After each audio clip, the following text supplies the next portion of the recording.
Apple iPhone 15 leak exposes good and bad news. By David Phelan.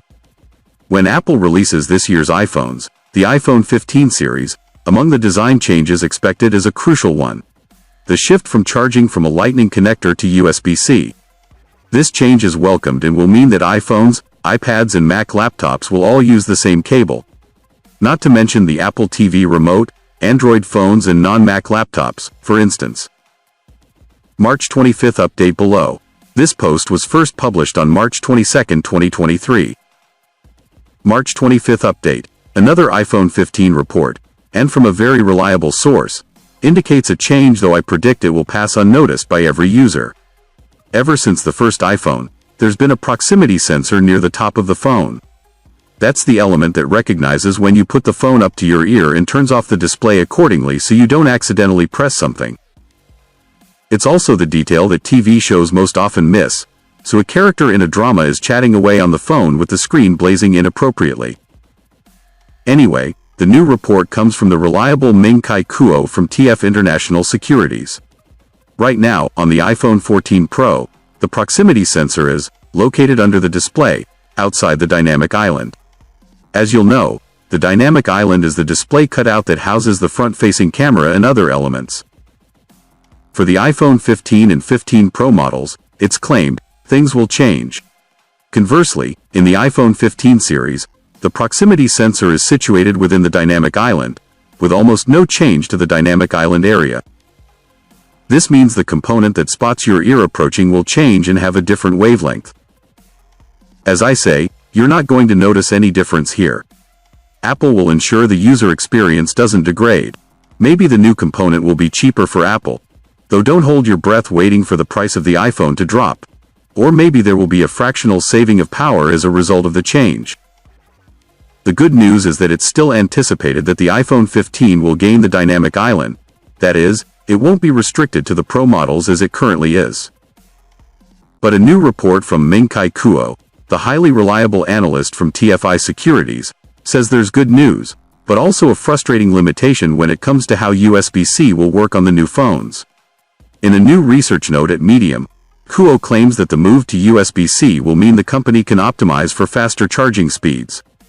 That's the good news, and very welcome, of course. But the flip side is that these speeds will only be achieved when using the right charger, specifically an MFI charger, which means one that has been approved by Apple. Since the iPhone 12, released in 2020, Apple has not included a charging plug in the box, so users have often relied on what they had already.